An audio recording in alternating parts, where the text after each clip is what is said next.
नमस्कार विद्वानों, very good morning everyone, सुप्रभात। चलिए साहब, कॉम्पिटिटिव मैथमेटिक्स की क्लास को आगे बढ़ाते हैं। हम चर्चा कर रहे हैं मॉडर्न अलजेब्रा और मॉडर्न अलजेब्रा में स्पेशली ग्रुप थ्योरी की। ठीक है साहब, और ग्रुप थ्योरी में ग्रुप्स और सब ग्रुप्स से रिलेटेड थ्योरी की चर्चा हम कर चुके हैं। प्रॉपर्टीज हम देख रहे थे, तो उनकी बात करते हैं। ध्यान से समझिए, प्रॉपर्टीज एंड ग्रुप्स एंड सब ग्रुप्स, तो उन पर आते हैं। ध्यान से देखिए साहब, प्रॉपर्टीज में हम आपको लगभग 15 प्रॉपर्टीज जो है वह बता चुके हैं।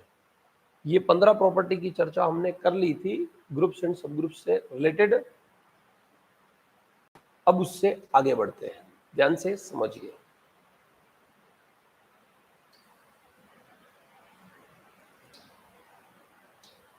ये definition of group based on left axiom, यानी कि left identity left inverse group में हो तो सेमी ग्रुप हो जाता है, सॉरी। और सेमी ग्रुप में ही राइट आइडेंटिटी और राइट इनवर्स हो तो वो सेमी ग्रुप हो, सॉरी सेमी ग्रुप जो है वो ग्रुप हो जाता है। आइडेंटिटी एलिमेंट हमेशा जो है एकमात्र वो एलिमेंट है जो आइडेम्पोटेंट है, मतलब उसका स्क्वायर ही वापस वो खुद आएगा, बाकी किसी का स्क्वायर खुद नहीं आता है ग्रुप के अंदर, ये तय है। फिर कोई भी जी में एलिमेंट्स हैं तो उनकी इंटीग्रल पावर कैसे काम करती है। ए की पावर एम मतलब ए स्टार है। फिर ए की पावर एम इनवर्स एम की पावर माइनस एम जो है वह ऐसे काम करेगी। ए की पावर एम इंटू ए की पावर एन इस प्रकार से काम करती है। ए की पावर एन की पावर एम और ए की पावर एम की पावर एन दोनों सेम होता है, दोनों का मतलब ए की पावर एम एन या ए की पावर एन एम, कुछ भी बोलिए।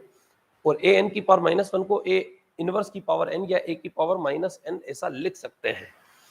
फिर बात करते हैं, let G be a group, let G be any group and A belongs to G. G कोई ग्रुप है, ए इसका एलिमेंट है। इस प्रकार है कि ए की power m is equal to identity और ए की power n is equal to identity है।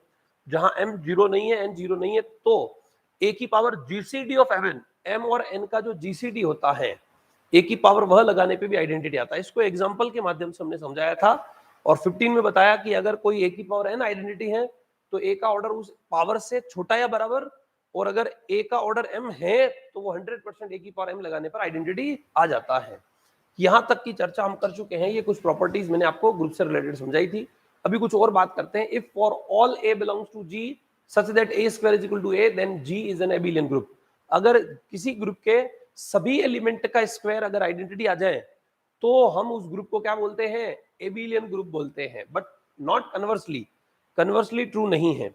अगर जी के हर एलिमेंट का स्क्वायर आइडेंटिटी आ रहा है और जी एबिलियन हो गई होगा, ऐसा जरूरी नहीं है। इफ फॉर, हाँ, अगर एक हाथ जी के हर एलिमेंट का स्क्वायर आइडेंटिटी आ रहा है तो जी एबिलियन होता ही होता है, ठीक है। लेकिन जी अगर एबिलियन हो तो जरूरी नहीं कि उसके हर एलिमेंट का स्क्वायर आइडेंटिटी आएगा ही आएगा। ऐसे बहुत सारे एबिलियन ग्रुप हैं जिसमें जो है एलिमेंट 3 ऑर्डर के 4 ऑर्डर के भी हो सकते हैं। A square is equal to identity का मतलब ऑर्डर 2 है, ऐसा नहीं है। A square is equal to identity का मतलब है ऑर्डर 1 या 2। अभी तो बताया 15 प्रॉपर्टी के अंदर ए की power n is equal to identity, तो ए का ऑर्डर एन होगा, ऐसा जरूरी नहीं है। ए का ऑर्डर एन से छोटा या बराबर, और वो भी एन का डिवीजन, ठीक है। तो ए स्क्वायर आइडेंटिटी है, इसका मतलब इसके सभी एलिमेंट या तो एक ऑर्डर या 2 ऑर्डर के हैं। एक ऑर्डर का आइडेंटिटी और उसके अलावा वाले सारे सभी 2 ऑर्डर के एलिमेंट हैं। तो अगर किसी ग्रुप में एक और 2 ऑर्डर के ही एलिमेंट हो तो वो ग्रुप हमेशा एबिलियन होता है। लेकिन अगर वो ग्रुप एबिलियन है तो जरूरी नहीं कि उसमें सभी एलिमेंट एक या 2 ऑर्डर के ही होंगे। बात समझ आ रही है, ये इसका तात्पर्य है। If for all A comma B belongs to G, अगर जी के सभी एलिमेंट के लिए ए बी का होल स्क्वायर ए स्क्वायर बी स्क्वायर आ जाए तो जी एबिलियन होता है। और इसका कन्वर्सली भी ट्रू है, मतलब हमने ये प्रूव करके दिखा रखा है। लेट जी इज एबिलियन, तो A B is equal to b होगा। प्रूव करना है ए बी का होल स्क्वायर ए स्क्वायर बी स्क्वायर आना चाहिए, तो ए बी का होल स्क्वायर होता है ए बी। बीच वाले बी ए को हमने एक साथ कर लिया, बी ए को हम ए बी लिख सकते हैं, और ए इंटू ए आगे ए स्क्वायर और B into A B square आ गया। तो ए बी का whole square is equal to A square B square, prove हो गया। कन्वर्सली मान लिया ए बी का होल स्क्वायर ए स्क्वायर बी स्क्वायर है, तो प्रूव करना है कि जी क्या होगा, एबिलियन होगा। तो ए बी का whole square is equal to A square B square for all A comma B belongs to G. तो ए बी के स्क्वायर को A B into A B लिख सकते हैं, ए स्क्वायर को A into A, B square को B into B. Left cancellation law से A से ए कट जाएगा, राइट से बी कट जाएगा, A B is equal to B आ गया। मतलब जी क्या हो गया, एबिलियन। तो अगर जी के हर एलिमेंट के लिए, अगर ए बी जी के सभी एलिमेंट्स के लिए अगर ए बी का होल स्क्वायर ए स्क्वायर बी स्क्वायर है तो जी 100% एबिलियन होगा, एंड वाइस वर्सा। और जी एबिलियन है तो ऐसा होता ही होता है ग्रुप में। लेकिन अगर जी के हर एलिमेंट का ऑर्डर 1 या 2 है, इसके अलावा कुछ नहीं है, तो जी एबिलियन हो कह सकते हैं। लेकिन जी एबिलियन हो तो उसके हर एलिमेंट का ऑर्डर 1 या 2 होता है, ऐसा जरूरी नहीं है। बात समझ आ रही है? ऐसा आप यहां से देख सकते हैं, ठीक है। फिर देखिए 18, let if G be abelian group then a b raise to the power n is equal to a raise to n b raise to n, ठीक है। प्रिंसिपल ऑफ मैथमेटिकल इंडक्शन से ऐसे देख सकते हैं, अगर जी एबिलियन है तो a की पावर ab की पावर n बराबर क्या आएगा, a की पावर n b की पावर n आएगा। जैसे ab का square is equal to a square b square, वैसे ही ऐसे every group of order less than 6 is always an abelian group. हमने आपसे वैसे पीछे कहा भी था कि दो फाइनाइट नॉन एबिलियन ग्रुप का एग्जांपल ढूंढ के लेके आने हैं, है ना। अगर आप वो फाइनाइट नॉन एबिलियन ग्रुप बनाते तो आप ये पाते कि उनमें 5 से छोटे ऑर्डर के तो होते ही नहीं है। नॉन एबिलियन ग्रुप का ऑर्डर हमेशा क्या होगा, 6 या 6 से बड़ा ही होगा। अभी हम लिख के भी दिखाएंगे आपको नॉन एबिलियन ग्रुप्स। लेकिन every group of order 6 is always, sorry, every group of order less than 6 is always एबिलियन group. किसी भी ग्रुप का ऑर्डर 6 से छोटा या बराबर होता है तो हमेशा एबिलियन होता है। जैसे आपके सामने ये 1 ऑर्डर का तो एबिलियन है ही, 2 ऑर्डर में जो है क्या आ रहा है, हर एलिमेंट का स्क्वायर आइडेंटिटी आ रहा है, तो ये भी एबिलियन है। इसके अंदर देखिए ए बी की वैल्यू ए नहीं हो सकती, ए बी की वैल्यू बी नहीं हो सकती, तो ए बी की वैल्यू क्या होगी ई, और बी ए की वैल्यू ए नहीं हो सकती, बी ए की वैल्यू बी नहीं हो सकती, बी ए भी क्या होगा ई, तो A B is equal to B आ गया इसके अंदर। तो सिद्ध हो गया ना कि ये भी क्या है, एबिलियन ग्रुप है। क्योंकि केले टेबल ये बोलती है कि किसी भी रो और किसी भी कॉलम में कोई भी एलिमेंट कभी भी रिपीट नहीं होता है, सारे डिस्टिंक्ट रहते हैं। रिपीट हो जाएगा तो फिर वह ग्रुप नहीं बनाएगा। बात समझ आ रही कि नहीं आ रही है? तो इसलिए कोई भी रिपीट नहीं होता है। जैसे इसमें भी देखिए, इसमें बात करें तो ए बी की वैल्यू ए और बी तो नहीं हो सकती है, लेकिन सी और ई में से कुछ भी हो सकती है। और यहाँ पर बी ए की भी वैल्यू बी ए और बी तो नहीं हो सकती, सी और ई में से कुछ भी हो सकती है, ठीक है। सी ए की वैल्यू ए नहीं हो सकती है और सी नहीं हो सकती है, लेकिन बी और ई में से कुछ भी हो सकती है। वैसे ही एसी की वैल्यू ए और सी नहीं हो सकती है, बी और सी में से कुछ भी हो सकती है। बीसी की वैल्यू बी और सी नहीं हो सकती है, उसके अलावा कुछ भी हो सकती है। तो अब आपको यहां से क्या करना है, एसी को दो में से एक केस लेके चलना है।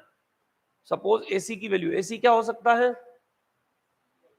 या फिर ए बी को ही कुछ मान लो। सपोज ए बी को हमने मान लिया कि ए और बी तो हो नहीं सकता, मान लो ए बी ई है, ठीक है। अगर ए बी ई है तो विद्वानों ध्यान से देखिए, अब ये ए सी सी नहीं हो सकता, ए नहीं हो सकता, ई नहीं हो सकता, तो ए सी बी ही होगा। अब ये बी, ये ई और ये ए, तो ये क्या होगा, सी ही होगा। अब ये सी, ये ए, ये बी, तो बी ए की वैल्यू ई ही होगी। तो मैं ए बी को ई मान रहा हूं तो बी ए क्या आ रहा है, ई ही आ रहा है। मैं जो बोल रहा हूं समझ आ रहा है? अगर मैं इसको ई लेता हूं तो अब ए सी की वैल्यू ए ई सी तो हो नहीं सकती, ए सी की वैल्यू बी आएगी। ए सी बी आएगा तो बी ई और ए, तो बी ई ए है तो इसकी वैल्यू सी ही होगी। और ये सी ए और बी, तो इसका मतलब इसकी वैल्यू ई ही होगी। तो ए बी और बी ए दोनों की वैल्यू क्या आ गई, ई आ गई, तो इक्वल आ गए, a B is equal to b a. Sir जरूरी थोड़ी आपने तो ए बी को ई माना, हो सकता है ए बी सी हो, तो क्योंकि ए और बी तो नहीं हो सकता ए बी की वैल्यू, लेकिन ए बी की वैल्यू क्या हो सकती है, सी तो हो ही सकती है। अगर ए बी की वैल्यू सी लेंगे तो ध्यान से समझना, ए बी की वैल्यू सी ले ली,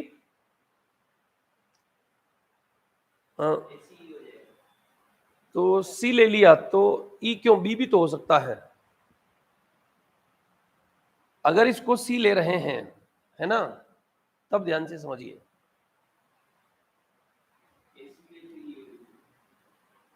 एसी की वैल्यू तो बी और ई में से कुछ भी हो सकती है ना। अगर मैं इसको क्या ले लेता हूं, सी ले लेता हूं, तो इसमें बी आ गया, सी आ गया, इन दोनों में से किसी की वैल्यू ई हो सकती है ना। ए बी दोनों आ गए और सी यहां आ नहीं सकता, है ना।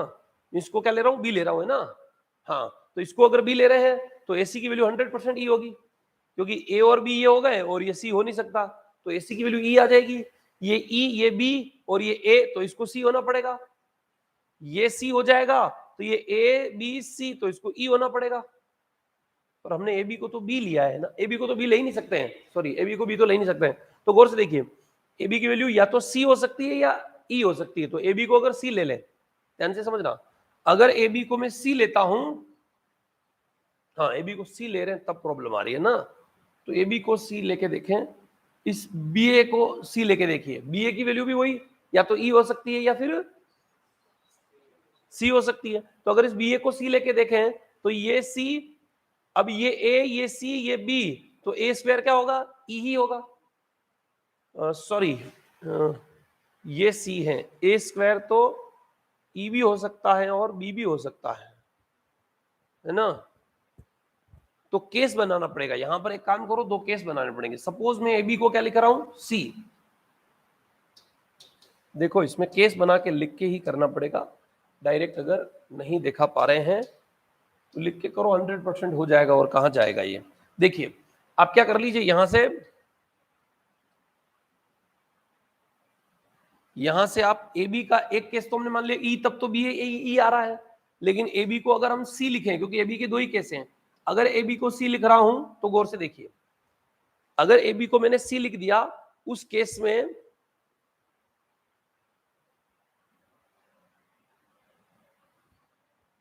यह सी लिख दिया है ना, तो अब ये बी सी ए,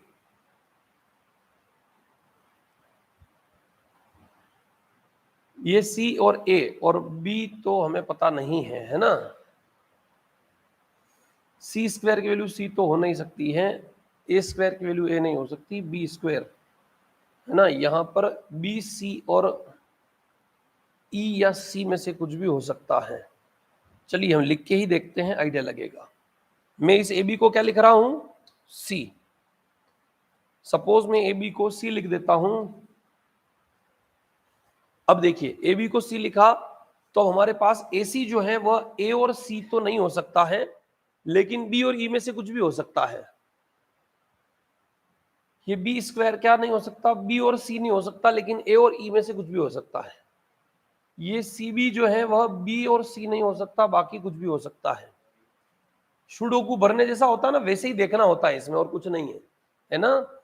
ये ए सी हम देख चुके हैं, और ए स्क्वायर की वैल्यू को हम ए और सी तो नहीं लिख सकते हैं, लेकिन बी और ई में से कुछ भी लिख सकते हैं। अगर मैं ए स्क्वायर को ई लिखता हूं, ध्यान से देखना, ए स्क्वायर क्या क्या हो सकता है, बी और ई में से कुछ भी। अगर इसको ई लिखता हूं तो ये ए ई और सी हो गए, तो ये बी होगा, और अगर ये बी हुआ तो इसको सी ही होना पड़ेगा। तो ए स्क्वायर अगर ई लिख रहा हूं, ध्यान से समझना, this one and A square is equal to E. ये लिखने के साथ साथ ए स्क्वायर को ई लिख रहा हूं, तो ए ई और सी, तो इस जगह पर ए ई हो नहीं सकता, सी हो नहीं सकता, तो बी होगा। तो ये बी सी, सी ए क्या जाएगा, बी, और ये ए, ये ई, ये बी, तो ये सी होगा। तो ये भी सी लिखा, ए बी भी, और बी ए बी क्या आ गया, सी।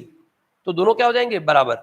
लेकिन क्या बात हुई सर, जरूरी थोड़ी कि ए स्क्वायर ई ही हो सकता है ए स्क्वायर बी हो, और A square is equal to B. अब मैं ए स्क्वायर को बी लेके चेक करता हूं। सपोज ए स्क्वायर को बी लिख दिया, तो यहां पर ये बी, ये ए, ये बी, ये सी, तो सी ए को क्या होना पड़ेगा, ई, ये ई होगा, और ये ई, ये ए, ये क्या है, ए स्क्वायर बी, तो इस बी, इसको क्या होना पड़ेगा, बी ए को, ये ए, ये बी, ये सी हो नहीं सकता, तो ई, तो ये भी क्या होगा, सी होगा। तो उस केस में भी सी ही होगा। बात समझ आ रही है। मैं अगर ए स्क्वायर को ई लिख रहा हूं तो भी ए ई सी, तो ये बी आ रहा है और ये सी आ रहा है। और अगर मैं इस ए स्क्वायर को क्या लिख रहा हूं, बी लिख रहा हूं, तो ये ए बी सी और ये ई आएगा, सी तो आ नहीं सकता, तो ये सी ही आएगा।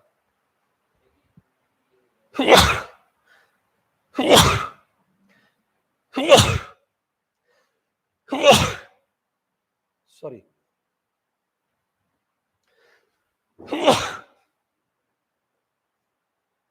थोड़ी सी तबीयत नरम है मार साहब की, तो कुछ समझ आ रहा है क्या बात बोल रहे हैं। यहां से ये पता चल रहा है कि अगर मैं ए बी को ई लिखूं तो बी ए अपने आप ई आ जाएगा, और अगर मैं ए बी को सी लिखूं तो भी बी ए अपने आप क्या आ जाएगा, सी आ जाएगा। तो कहने कैसे क्या पता चल रहा है, a B is equal to क्या आ रहा है, बी आ रहा है हर हाल में। तो इसलिए ग्रुप क्या है, एबिलियन। और ये तो अभी तक 4 तक ही किया है, 5वां भी ऐसे ही लिख के और फिर ऐसे कंडीशंस लगा लगा के प्रूव करना होता है कि A star B is equal to B star A आएगा ही आएगा। तो कहने का मतलब ये आपके सामने एग्जांपल है, और इनसे क्या पता चला, और ये हमने क्या लिए हैं, 4 ऑर्डर का कोई भी ग्रुप लिया है, तो 4 ऑर्डर का या 5 ऑर्डर का या 3 या 2 या 1, 1 से लेके 5 तक किसी भी ऑर्डर का कोई भी ग्रुप हो वो हमेशा एबिलियन ग्रुप ही होता है। नॉन एबिलियन ग्रुप का ऑर्डर 6 से ही चालू होता है, उससे पहले कोई भी। तो फाइनाइट नॉन एबिलियन ग्रुप का ऑर्डर 6 से ही स्टार्ट होगा, उससे पहले कोई नॉन एबिलियन ग्रुप नहीं होगा। If every element of a group G is the self inverse element then the group G is abelian. अगर किसी ग्रुप जी का हर एलिमेंट सेल्फ इनवर्स हो तो इसका मतलब दोनों तरफ ए से मल्टीप्लाई करो, ए स्क्वायर आइडेंटिटी, तो जी के सभी एलिमेंट का स्क्वायर आइडेंटिटी आ रहा है। तो अभी हमने पीछे देखा कि जी क्या होता है, एबिलियन होता है ना। हर एलिमेंट सेल्फ इनवर्स, तो हर एलिमेंट का ऑर्डर या तो 1 या 2 होगा, और अगर एलिमेंट्स का ऑर्डर 1 या 2 हो तो वो हमेशा क्या होते हैं, वो जी ग्रुप जो है वो एबिलियन देते हैं। ठीक है, इस प्रकार से आप इसको देख सकते हैं। If order of every element of a group G is less than is equal to 2, अगर जी के किसी भी, if order of every element, वही बात, जी के किसी भी एलिमेंट का ऑर्डर 2 से छोटा या बराबर हो, 1 या 2 ऑर्डर के हो, तो उनको सेल्फ इनवर्स एलिमेंट, उनका square is equal to identity, इस वजह से जी क्या होता है, एबिलियन होता है। ठीक है, because every element of order less then 2 is always self inverse element. और सेल्फ इनवर्स एलिमेंट का जैसे ही आपके सामने एग्जांपल है 1357 मल्टीप्लिकेशन मॉडुलो 8, इसमें हर एलिमेंट का स्क्वायर 1 आ रहा है। 1 का स्क्वायर तो 1 है ही, 3 का स्क्वायर 9 मतलब 8 डिवाइड करेंगे 1, 5 का स्क्वायर 25 में 8 डिवाइड करेंगे 1, 7 स्क्वायर 49 में 8 डिवाइड करेंगे 1। तो ये सेल्फ इनवर्स एलिमेंट है, तो ग्रुप एबिलियन है। Power set of natural number with respect to delta, natural number 1 2 3 4 just, तो 5 1 इसमें कुछ भी लीजिए, इनके साथ हर एलिमेंट के साथ स्क्वायर करेंगे, स्क्वायर मतलब this set delta this set. तो जैसे हम कर रहे हैं A B delta A B का वैल्यू क्या होता है, ए डेल्टा बी की value A union B minus A intersection B, या फिर A minus B union B minus A, कुछ भी कीजिए। तो आप इनमें से कोई भी सेट लीजिए, उसका स्क्वायर करने पर 5 ही आएगा, और 5 इस सेट की आइडेंटिटी है। तो इसका मतलब इस ग्रुप के हर एलिमेंट का स्क्वायर क्या आ रहा है, आइडेंटिटी आ रहा है, इसलिए ग्रुप क्या हो जाएगा, एबिलियन ग्रुप हो जाएगा। सर इस ग्रुप के हर एलिमेंट का स्क्वायर आइडेंटिटी क्यों आ रहा है, क्योंकि अगर मैं 1 2 डेल्टा 1 2 करूं तो क्या आएगा, 1 2 माइनस 1 2 5 और 1 2 माइनस 1 2 5। तो a माइनस ए और a माइनस ए कैसे भी करें, बात समझ आ रही है, a माइनस ए और a माइनस ए का यूनियन 5 ही आएगा। तो इसलिए कोई भी सेट लीजिए, उसका स्क्वायर करने पर यहाँ 5 आएगा, यानी आइडेंटिटी आएगा, 5 इसकी आइडेंटिटी एलिमेंट है। तो इसका मतलब power set of natural number symmetric difference delta वाले ऑपरेशन के लिए क्या होता है, एबिलियन ग्रुप होता है। इनफाइनाइट मेंबर्स हैं इसमें, लेकिन ये क्या है, एबिलियन ग्रुप है। बात समझ आ रही कि नहीं आ रही है। In a finite semigroup cross cancellation law holds is an abelian group. किसी भी फाइनाइट सेमी ग्रुप में अगर क्रॉस कैंसलेशन लॉ लग रहा है तो वो एबिलियन ग्रुप होता है। क्रॉस कैंसलेशन लॉ मतलब एक तरफ इधर से और एक तरफ इधर से कट रहा हो, जैसे ए बी ए को ए बी ए लिख सकते हैं, फिर ये इधर लेफ्ट और इधर राइट कट रहा है तो उसको क्रॉस कैंसलेशन लॉ कहते हैं। तो ग्रुप क्या हो जाएगा, एबिलियन हो जाएगा। तो क्रॉस कैंसलेशन लॉ अगर ग्रुप में लग रहा हो तो वो एबिलियन होता है। Let G be any group of finite order n and any a belongs to G, then there exists some positive integer r. Fix है कि अगर ग्रुप G का ऑर्डर फाइनाइट है तो ग्रुप G के हर एलिमेंट के लिए कोई ना कोई पैसिव पावर तो एग्जिस्ट करेगी ही कि उसकी पावर r लगाने पर आइडेंटिटी आ जाए n से छोटी। क्यों, क्योंकि ग्रुप का ऑर्डर फाइनाइट है तो उसके एलिमेंट्स का ऑर्डर भी क्या होगा, फाइनाइट ही होगा। तो कोई ना कोई इंटीग्रल पावर लगाने पर तो आइडेंटिटी आएगा ही आएगा। Every element of G is of finite order less than is equal to n। Group G का ऑर्डर फाइनाइट है तो उसके एलिमेंट्स का ऑर्डर भी फाइनाइट होता है, और ग्रुप के ऑर्डर से छोटा या बराबर होता है, और इवन ग्रुप के ऑर्डर को डिवाइड भी करता है, यह ध्यान रखना है। A group G is abelian if and only if AB का whole inverse is equal to A inverse B inverse. Simple सा, AB का whole inverse A inverse B inverse लिखा तो AB दोनों तरफ फिर से इनवर्स किया, तो फिर से इनवर्स किया तो इधर AB के इनवर्स का इनवर्स यानी A इनवर्स का इनवर्स A होता है, तो ये भी हो गया। इधर A इनवर्स B इनवर्स को जूते मोजे प्रॉपर्टी से क्या लिख सकते हैं, इसको अंदर वाले को B इनवर्स A इनवर्स लिख दिया, BA का होल इनवर्स और इसका इनवर्स B आ गया, तो AB is equal to B आ गया, G क्या हो गया, एबिलियन। तो अगर ए बी का inverse is equal to A inverse B inverse आ जाए तो देखो एबिलियन प्रूव करने के कई तरीके हैं। अगर जी के हर एलिमेंट का स्क्वायर आइडेंटिटी आ जाए तो ग्रुप जी एबिलियन होता है। अगर ग्रुप जी का ऑर्डर 5 से छोटा या बराबर है तो एबिलियन ग्रुप होता है। अगर जी किसी ग्रुप जी के हर एलिमेंट सेल्फ इनवर्स एलिमेंट हो तो ग्रुप जी एबिलियन होता है। अगर जी के हर एलिमेंट के लिए ए बी का whole square is equal to A square B square आ जाए तो ग्रुप जी एबिलियन होता है। अगर ग्रुप जी के सभी एलिमेंट का ऑर्डर 2 से छोटा या बराबर हो तो ग्रुप जी एबिलियन होता है। अगर ग्रुप जी के हर एलिमेंट के लिए ए बी का whole inverse equal to A inverse B inverse आ जाए तो ग्रुप जी एबिलियन होता है। बात समझ आ रही कि नहीं आ रही है? तो ये बहुत सारे तरीके हैं किसी भी ग्रुप को एबिलियन चेक करने के, एबिलियन देखने के। Every cyclic group is always एबिलियन but not conversely. Her cyclic group एबिलियन होता है। साइक्लिक ग्रुप बताया ना पिछली क्लास में आपको, ऐसा ग्रुप जिसके सभी एलिमेंट को किसी एक एलिमेंट की इंटीग्रल पावर से बनाया जा सके या किसी अकेले एलिमेंट से पूरा ग्रुप जनरेट हो रहा हो तो उस ग्रुप को साइक्लिक और उस एलिमेंट को उस ग्रुप का जनरेटर कहते हैं। राइट?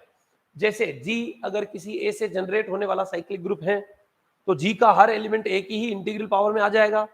तो x इंटू वाई, अगर x ए की पावर में है y भी ए की पावर में, तो x इंटू वाई करेंगे तो x इंटू वाई किसके इक्वल आ रहा है? ए की पावर m इंटू ए की power n, base same power added, a plus A की पावर m प्लस n को n प्लस m भी लिख सकते हैं, इसको वापिस ए की पावर n टू ए की पावर m लिख सकते हैं, और ये y और x हो गया, तो x y बराबर y x आ गया। तो अगर ग्रुप साइक्लिक है तो एबिलियन जरूर होता है बट नॉट कन्वर्सली, यानी कि ग्रुप अगर एबिलियन है तो साइक्लिक होगा ऐसा जरूरी नहीं है। जैसे ये 1357 मल्टीप्लिकेशन मॉड्यूलो 8, क्योंकि एक और इंपॉर्टेंट बात होती है साइक्लिक ग्रुप में, बताया भी था मैंने, फाइनाइट साइक्लिक ग्रुप में ग्रुप का ऑर्डर जनरेटर के ऑर्डर के इक्वल होता है ना। तो इस ग्रुप का ऑर्डर कितना है? 4, और इसके सभी एलिमेंट का स्क्वायर करने पर तो आइडेंटिटी आ रहा है 1 स्क्वायर 1, 3 स्क्वायर 1, 5 स्क्वायर 7 स्क्वायर 1। तो इसके इन 3 एलिमेंट का ऑर्डर 2 और आइडेंटिटी का ऑर्डर 1 है, तो इसमें तो किसी भी एलिमेंट का ऑर्डर 4 है ही नहीं, और ग्रुप ऑर्डर कितना है? 4। इसका मतलब इसका कोई जनरेटर है ही नहीं, और इसका कोई भी जनरेटर नहीं है, इसका मतलब कोई एक एलिमेंट इसको जनरेट नहीं कर पाएगा, तो यह क्या नहीं है? साइक्लिक ग्रुप नहीं है। बात समझ आ रही है? ये एबिलियन तो है लेकिन क्या नहीं है? साइक्लिक नहीं है। राइट? अगला, every group of prime order is always cyclic. अभाज्य कोटि का प्रत्येक समूह क्या होता है? सक्रिय या साइक्लिक होता है। प्राइम ऑर्डर यानी कि 2 order, 3 order, 5 order, 7 order, 11 order, 13 order, 17 order जो है 23, 19 एक्सेट्रा, ये सभी ऑर्डर के ग्रुप हमेशा क्या होंगे? एबिलियन ही होंगे। क्यों होंगे एबिलियन? क्योंकि जी का ऑर्डर पी है और there exist an element A belongs to G such that order of G is equal to order of A. एक एलिमेंट ऐसा मिल ही जाएगा क्योंकि जी में प्राइम है तो एक से ज्यादा एलिमेंट है और सिर्फ आइडेंटिटी का ऑर्डर ही 1 होता है, उसके अलावा बाकी सभी एलिमेंट का ऑर्डर क्या होगा?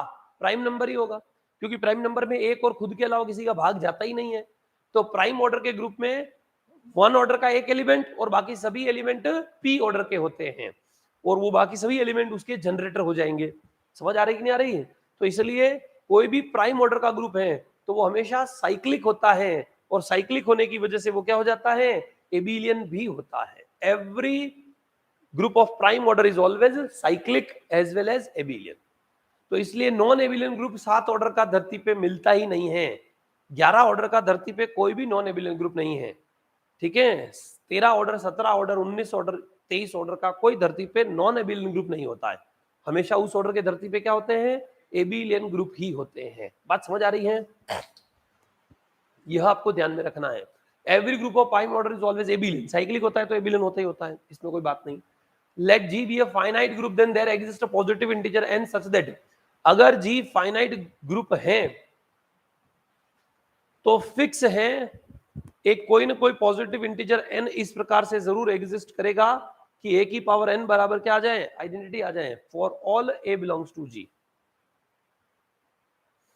अगर g फाइनाइट है तो फिक्स है हर एलिमेंट की कोई ना कोई पावर लगाने पर आइडेंटिटी जरूर आएगा। क्यों? क्योंकि g फाइनाइट है तो उसके हर एलिमेंट का ऑर्डर भी क्या होता है? फाइनाइट होता है। इवन ये लिखना चाहिए कि अगर g का ऑर्डर, अगली वाली बात लिख रखी है कि if g is a finite group of order n, अगर g n ऑर्डर का एलिमेंट है तो g के सभी एलिमेंट की पावर n लगाने पर आइडेंटिटी आता है।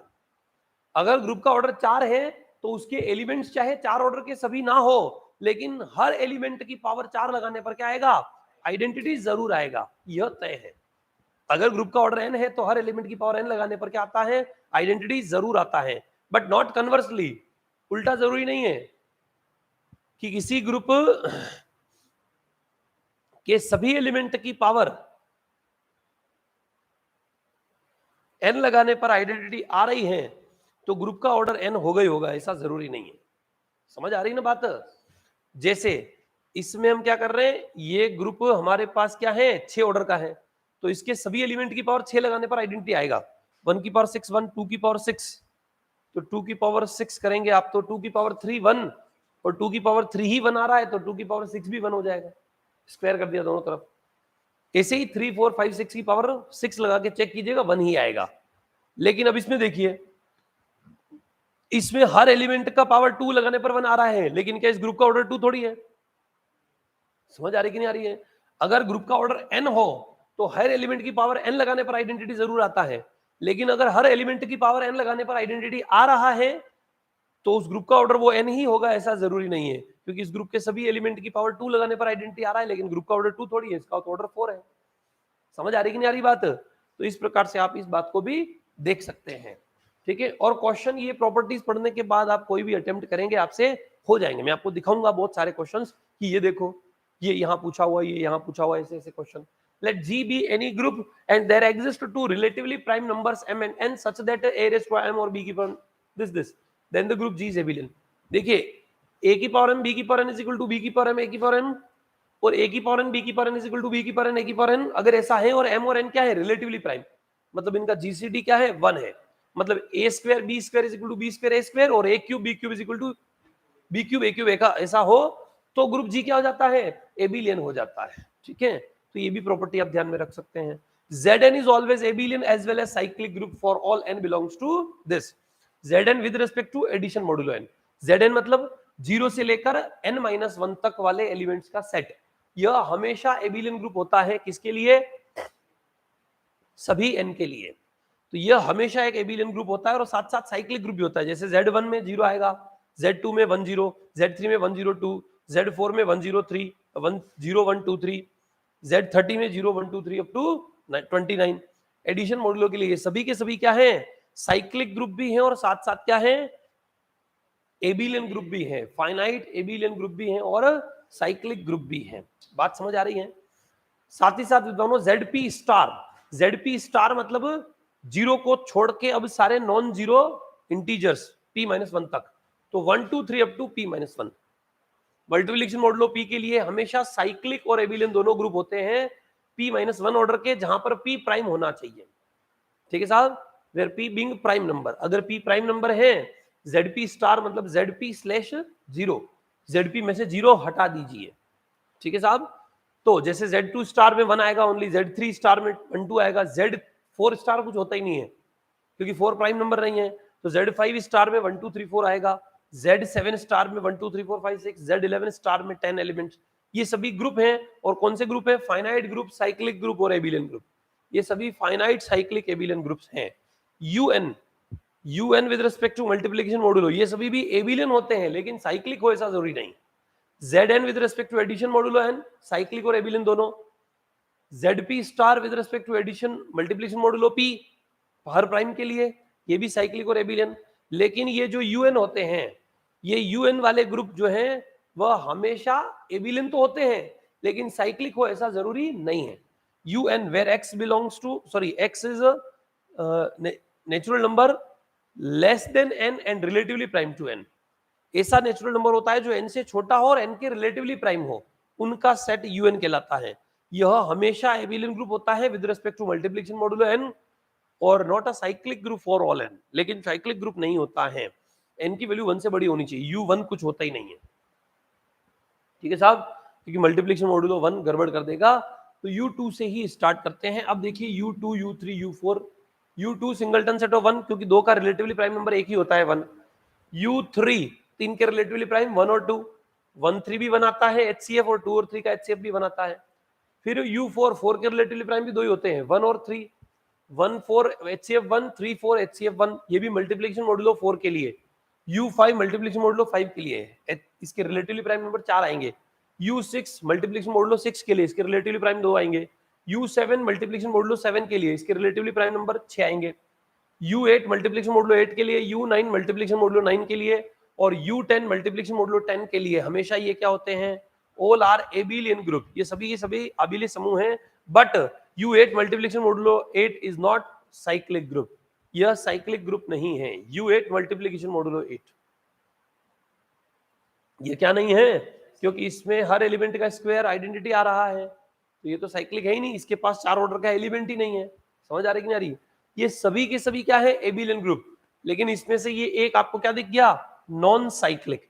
ऐसे ही और भी दिख सकते हैं, आप U12 निकालेंगे वो भी नॉन साइक्लिक आ जाएगा, ठीक है। तो ऐसे ही बहुत सारे निकालेंगे, U1, U2, U3, U4, देखिए U2, U3, U4, U5, U6, U7, U8, 9, 10 तक हम निकाल चुके हैं। ऐसे 11, 12, 13, 14 निकाल सकते हैं, आप पता कर सकते हैं कि वो ग्रुप कैसा है। सारे के सारे एविलियन तो आएंगे ही, लेकिन सभी साइक्लिक हो ऐसा जरूरी नहीं है। बात समझ आ रही है? कुछ कुछ उसमें से क्या हो सकते हैं, नॉन साइक्लिक भी हो सकते हैं। अब ये क्वेश्चन लिया है हमने, ध्यान से समझिए। Let H be a non-trivial subgroup of group Q plus.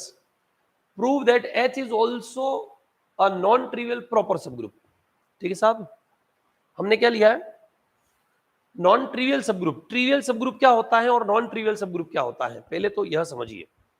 Trivial subgroup का मतलब होता है ऐसा सबग्रुप जो सिर्फ आइडेंटिटी के इक्वल हो। सबग्रुप में सिर्फ अकेला एलिमेंट हो, क्या सिंगलटन सेट ऑफ आइडेंटिटी, उसे ट्रिवियल सबग्रुप कहते हैं। और ऐसा सबग्रुप जिसमें एक से ज्यादा एलिमेंट हो उसे क्या कहेंगे, नॉन ट्रिवियल सबग्रुप। ठीक है, तो ट्रिवियल तो समझ आया। तो ये कहा है कि H is a non trivial, मतलब एच अकेला सिंगलटन सेट ऑफ आइडेंटिटी नहीं है। तो ये प्रूव करना है कि H is also has a non trivial proper subgroup. इसका कोई ना कोई, अगर एच खुद क्यू प्लस का क्या है, नॉन ट्रिवियल प्रॉपर सबग्रुप है, तो इस एच का भी कोई ना कोई क्या होगा, नॉन ट्रिवियल प्रॉपर सबग्रुप जरूर होगा। ये सिद्ध करना है। तो let H is equal to Z, हमने एच जेड प्लस मान लिया, और हम जानते हैं जेड प्लस क्यू प्लस का क्या होता है, नॉन ट्रिवियल, खाली नहीं है, मतलब सिंगलटन सेट ऑफ आइडेंटिटी नहीं है, बहुत बड़ा सेट है और सबग्रुप है। और तभी हम क्या जानते हैं, 2z प्लस इस z प्लस का फिर से सब ग्रुप होता है, और ये भी नॉन ट्रिवियल नहीं है ना। तो इसलिए ये भी क्या है, ये भी नॉन ट्रिवियल है, मतलब है ना, ट्रिवियल नहीं है। तो ये भी क्या हो गया, और इसका प्रॉपर सब ग्रुप है। 2z में जानते हो ना, 0 प्लस माइनस 2 प्लस माइनस 4 ऐसे ऐसे चलता रहता है। ये हमने यहाँ पर let H be subgroup of Q plus such that H is equal to 0 ऐसा ले लिया, सिंगलटन सेट है, नॉट इक्वल टू 0 है ना, H is not equal to 0, H 0 नहीं है, इसका मतलब नॉन ट्रिवियल लेना है ना, ट्रिवियल नहीं लेना है। देन देयर एग्जिस्ट, इसका मतलब इसमें कम से कम एक एक्स ऐसा एग्जिस्ट करेगा कि या तो h जो है वो x के इक्वल होगा, या फिर h जो है वह xz के पैटर्न का होगा, क्योंकि q प्लस के सारे सब ग्रुप जो है वो इसी पैटर्न के 1z 2z 3z 4z 5z इस पैटर्न के होते हैं सारे subgroup. If h is equal to q then h has z plus as the non trivial proper subgroup. ठीक है, अगर H जो क्या हुआ, Q के बराबर हुआ, तो नॉन ट्रिवियल प्रॉपर सब ग्रुप हो गया इसका। लेकिन इसके साथ साथ अगर H क्या नहीं हुआ,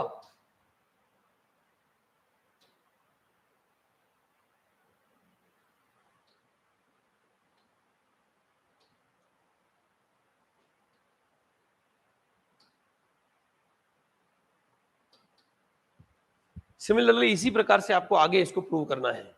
ठीक है, this one, and if H is not equal to, sorry, and if H is equal to XZ, अगर H क्या हुआ, XZ हुआ, तो इसका कोई मल्टीपल लीजिए 2XZ, है ना, देन 2XZ 3XZ ऐसा। ठीक है, then 2XZ with respect to addition will be a non-trivial proper subgroup. ठीक है, then this has, अगर H ऐसा हुआ, then H has this one as,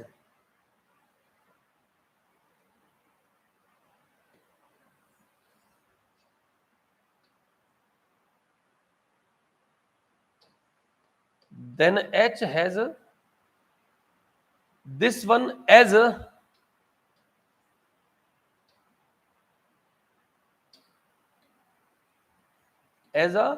non-trivial proper subgroup। बात समझ आ रही है कि अगर हमने क्या किया, तो ये तो हमने एग्जांपल से दिखा दिया कि अगर जो है H को Z ही ले लिया जाए नॉन ट्रिवियल सबग्रुप, तो इसका कोई ना कोई और नॉन ट्रिवियल सबग्रुप होना चाहिए, तो है इसका Z प्लस का 2Z प्लस फिर से नॉन ट्रिवियल, नॉन ट्रिवियल मतलब सिंगलटन सेट ऑफ आइडेंटिटी के अलावा वाला सबग्रुप, वो दिख रहा है। इसको प्रूव करने के लिए हमने बोला कि H जो है वो इस Q प्लस का सबग्रुप है जो कि ट्रिवियल नहीं है। तो अब ऐसा कोई ना कोई एलिमेंट H में जरूर होगा कि क्या होगा, यह XZ जैसा आ जाएगा या फिर H जो है वह Q जैसा होगा। ठीक है, अब Q जैसा हुआ तो Z प्लस ही इसका प्रॉपर सब ग्रुप हो जाएगा, नॉन ट्रिवियल प्रॉपर सब ग्रुप। लेकिन अगर कोई XZ की शक्ल का हुआ, 2Z हुआ, तो 2Z का प्रॉपर सब ग्रुप क्या आ जाएगा, 4Z। अगर 3Z हुआ तो 3Z का प्रॉपर सब ग्रुप क्या आ जाएगा, 6Z। 2 से मल्टीप्लाई कर दो, है ना। तो हम हर नॉन ट्रिवियल सब ग्रुप जो H कोई भी इसका नॉन ट्रिवियल सब ग्रुप है, उसका कोई ना कोई फिर से एक नॉन ट्रिवियल प्रॉपर सब ग्रुप दिखा पा रहे हैं। बात समझ आ रही है, ये इस क्वेश्चन का तात्पर्य है।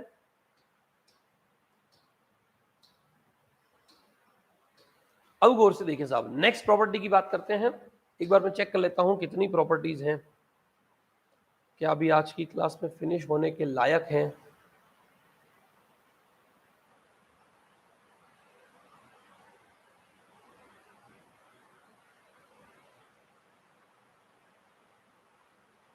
चलिए देखते हैं, ध्यान से समझिए। यह है आपका the set of nth roots of root of unity forms an abelian group as well as cyclic group of order n under ordinary multiplication as composition। nth root of unity वाला जो सेट है वह multiplication of numbers, multiplication of numbers वाले operation के लिए क्या बनाता है, n ऑर्डर का साइक्लिक और एबिलियन दोनों ग्रुप बनाता है। nth रूट ऑफ यूनिटी का मतलब क्या होता है, roots of the equation x raise to n is equal to 1।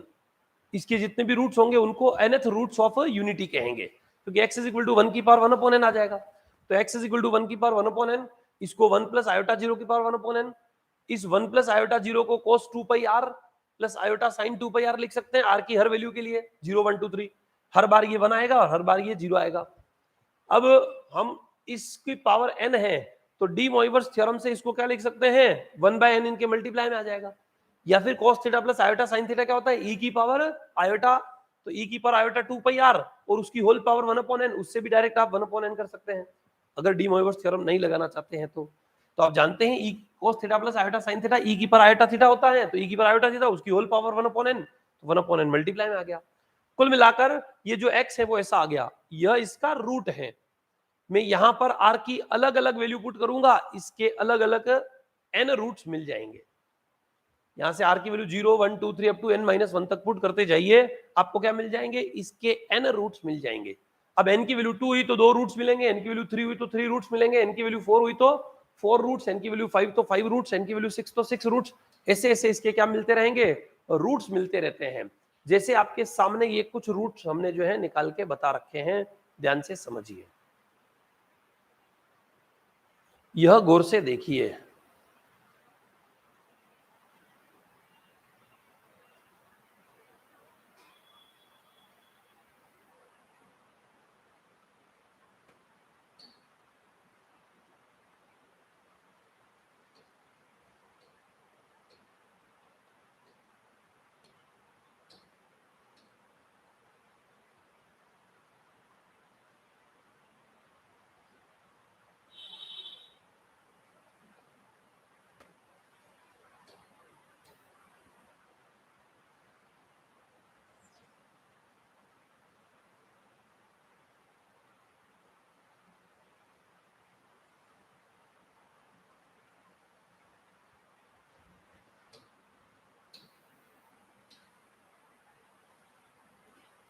अभी ध्यान से समझिए, देखिए साहब, वो जो रूट्स है उसको पूरे को एक्सप्लेन करने के लिए हमने जो है यहाँ पर यह लिखा है। अभी इसको समझाते हैं, गौर से देखिए।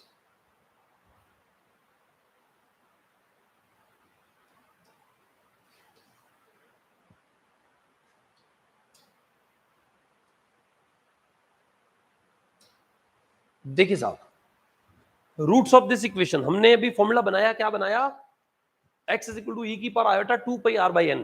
ठीक है साहब, ये e की power iota 2 pi r by n जो है, इसी में r की वैल्यू अलग अलग पुट करेंगे तो क्या हो जाएगा, आपको पूरा का पूरा ग्रुप बन जाएगा।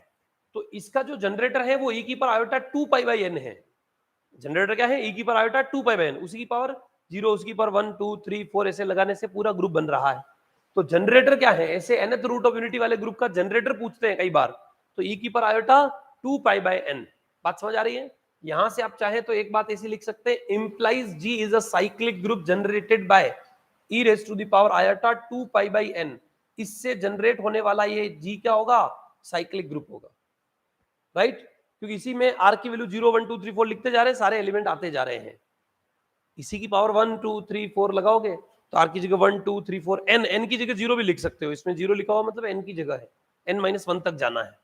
तो अब गौर से देखिए, जैसे सपोज आप में nth रूट ऑफ यूनिटी ऐसा है, आर ये हमने कहा आर की वैल्यू 0 लिखो, ये सारे nth रूट ऑफ यूनिटी है, तो हम 1 पुट करके चेक करते हैं, x की पावर 1 इज इक्वल टू 1 आएगा, तो x इज इक्वल टू 1 होगा, इस इक्वेशन का रूट तो एक ही आएगा। n की जगह 2 लिखेंगे तो x square is equal to 1, तो यहाँ से x के तो दो रूट होते हैं 1 minus 1, n is equal to 3 लिखेंगे तो x cube is equal to 1, तो यहाँ से x cube minus 1 is equal to 0, a cube minus b cube a minus b a square plus ab plus b square, यहाँ से roots निकाले तो 1 और minus 1 plus minus under root b square minus 4ac, तो कुल मिलाकर 1 और minus 1/2 plus minus root 3 iota by 2, तो इसके तीन रूट आ रहे हैं, 1 इस प्लस वाले को ओमेगा और माइनस वाले को ओमेगा स्क्वायर बोलते हैं, तो n इज इक्वल टू 3 पे तीन रूट आ रहे हैं, कौन से, 1 ओमेगा ओमेगा स्क्वायर, तो n 1 लिख रहे तो एक रूट, n 2 लिख रहे तो दो रूट, n 3 लिख रहे तो ये तीन रूट ऐसे आ रहे हैं। क्या हमने ये जो ऊपर बनाया है इनसे भी यही आ रहे हैं, चेक कर लेते हैं। हमने क्या कहा, n की जगह 1 लिखी है तो e की पर आयोटा 2 पाई r हो जाएगा, इसमें r की जगह पर 0 पुट करो तो क्या आएगा, cos 2 pi r plus iota sin 2 pi r, r की जगह 0 लिखेंगे cos 0 प्लस आयोटा sin 0 1 होता है, राइट।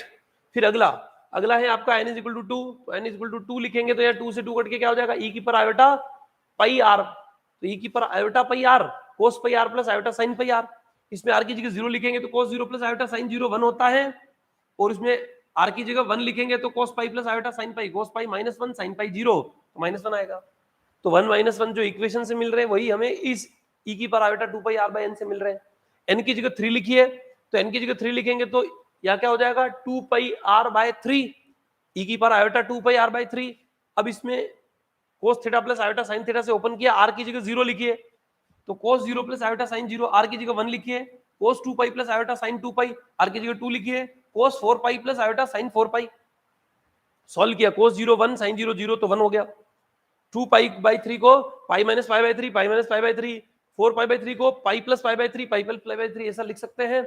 अब ये तो 1 हो गया, cos pi minus theta minus cos theta और sin pi minus theta plus sin theta होता है, लिख दिया, cos pi plus theta minus cos theta और sin pi plus theta minus sin theta होता है, वो दोनों भी लिख दिए।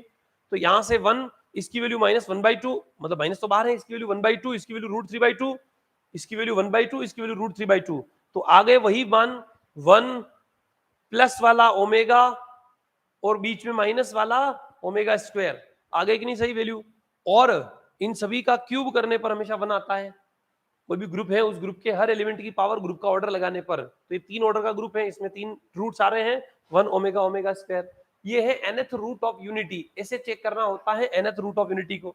और अगर ये nth रूट्स ऑफ यूनिटी है, इसमें n की जगह 4 लिख के भी देखिए, when n is equal to 4 हम लिख रहे हैं तो हाल क्या हो जाएगा, ध्यान से समझिए, x की power 4 is equal to 1, x की power 4 minus 1 is equal to 0, a square minus b square, a मतलब x square plus 1 x square minus 1, इनका प्रोडक्ट करेंगे वापस ये आ जाएगा, यहाँ से एक्स स्क्वायर प्लस 1 तो है, एक्स स्क्वायर माइनस 1 को a प्लस बी है माइनस बी, फिर यहाँ से x की 4 value, x is equal to plus 1, x is equal to minus 1, x is equal to plus minus iota e की power iota 2 pi r by n, n की जगह 4 लिख दो, 4 लिख दिया, तो यहाँ 4 से 2 कैंसिल, e की power iota pi r by 2, अब r की जगह 0 1 2 3 लिखेंगे, 0 लिखा तो cos 0 प्लस आयोटा sin 0, 1 लिखेंगे तो cos pi by 2 plus iota sin pi by 2, 2 लिखेंगे तो cos pi plus iota sin पाई, और 3 लिखेंगे तो cos 3 pi by 2 plus iota sin 3 pi by 2, और उनको सिंप्लीफाई करेंगे तो 1 प्लस 0 यानी कि 1 आ जाएगा, ये 90 की वैल्यू 0 प्लस 1 यानी कि आयोटा आ जाएगा, यह माइनस 1 प्लस 0 यानी कि माइनस 1 आ जाएगा, और इसके अंदर यह 0 और ये माइनस 1 तो माइनस आयोटा आ जाएगा, ठीक है साहब। तो अल्टीमेटली ये चारों वैल्यू आपको मिल रही है और इन सभी की पावर 4 लगाने पर 1 ही आता है, ये हम जानते हैं। ऐसे ही 5th रूट ऑफ यूनिटी निकालने हैं वो भी मिल सकते हैं, 6th root of unity, 7th root of unity.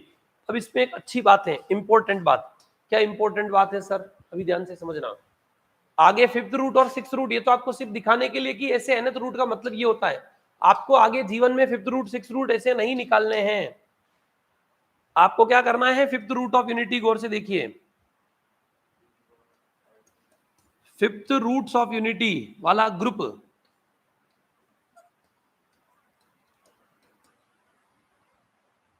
ठीक है, group of fifth roots of unity, है ना, group of fifth roots of unity अगर ऐसा लिखना है, group of fifth roots of unity, तो इसको कैसा ग्रुप लिखते हैं, 1a² a क्यूब a की पावर 4, ये हो गया fifth root of unity with respect to multiplication, खेल खत्म। ये हो जाता है group of fifth root of unity.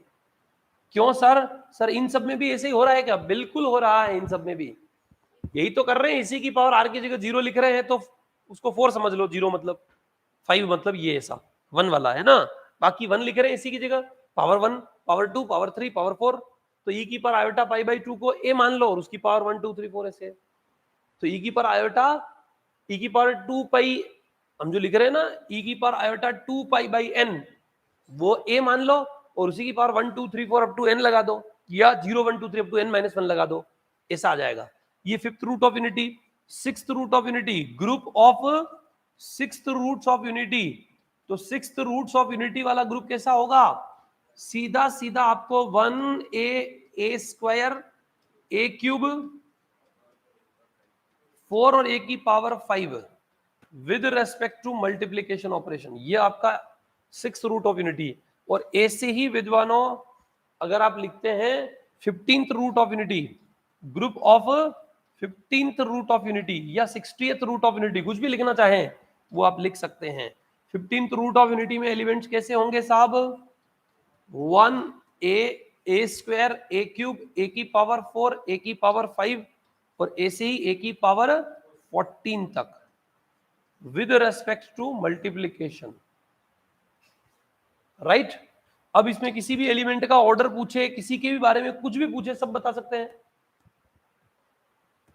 a² का ऑर्डर कितना होगा, तो a² की पावर 15 लगाने पर वापस आइडेंटिटी आ जाएगा, क्योंकि a की पावर 16 वापस a की पावर 15 a है 1 है, a रेज़ टू 15 क्या है 1, तो a रेज़ टू 16 वापस ये आएगा, a raise to 17 square a raise to 18 a cube आएगा, ऐसे ऐसे चलेगा।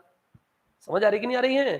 क्योंकि a की पावर 16 को मैं क्या लिख सकता हूं, a की पावर 15 इंटू ए, और a की पावर 15 तो क्या है 1 इंटू ए, यानी कि ये आ जाएगा।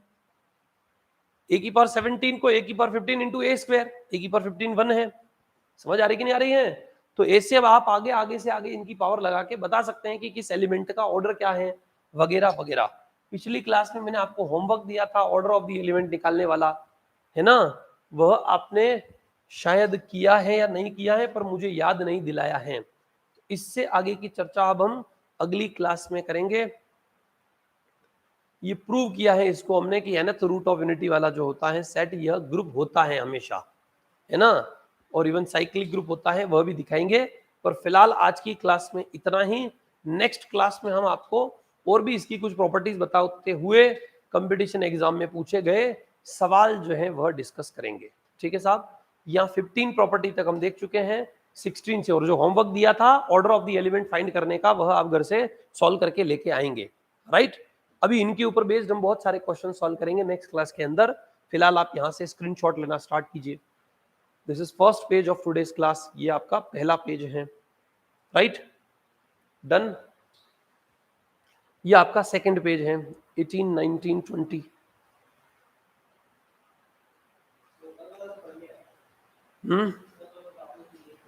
ऑर्डर निकालने के लिए कहा था, वो कर लिए हैं, चलिए वेरी गुड। फिर तो असाइनमेंट जो है वो प्रोवाइड करवाते हैं, उनके क्वेश्चन करके आएंगे। If order of every element of a group G is less than is equal to 2, then the group G is abelian, है ना। ये आपका थर्ड पेज आज की क्लास का, यह आपका फोर्थ पेज,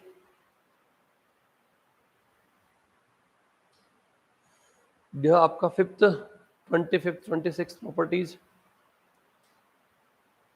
ये आज की क्लास का 6th स्लाइड, ये 7th वन,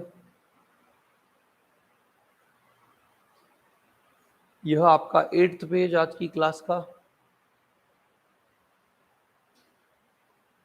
यह 9th यूएन के एग्जाम्पल, यह 10th,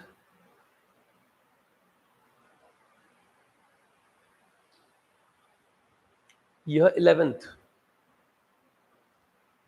ठीक है, nth रूट ऑफ यूनिटी वाला और फिर ये इसके एग्जाम्पल,